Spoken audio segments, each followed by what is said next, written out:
Hi friends, ఈరోజు మా lunch వచ్చేసి చూడండి, మెంతు కాడలతోటి పప్పు చేశాను. ఎంత బాగుందో. ఇంకా నిన్నటిది చారు ఉందండి, దాంట్లోకి ఇంకా రెండు వేసుకొని తింటే ఉంటుంది. ఇంకా వేడి వేడిగా రైస్ చూసారా. మీరేం చేసుకున్నారు ఈరోజు? ఇప్పుడు ఎలా ఉంది ఏంటి అనేది టేస్ట్ చేసి చెప్పేస్తాను. ఇదిగోండి, చక్కగా ఇలా పెట్టేసుకున్నాను కదా. మెంతి కాడల పప్పు చారు పక్కకు పెట్టేద్దాం. ఇంకా వేడి వేడి రైస్లో నెయ్యి వేసుకొని తిన్నామంటే భలే ఉంటుంది. ఇప్పుడు కలిపేసుకుందాం.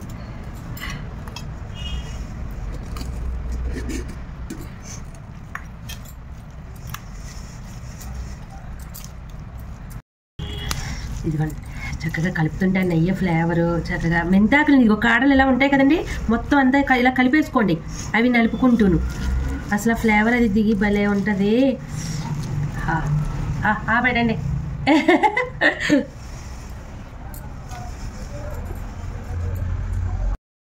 సూపర్ సూపర్ సూపర్ టేస్ట్ అండి.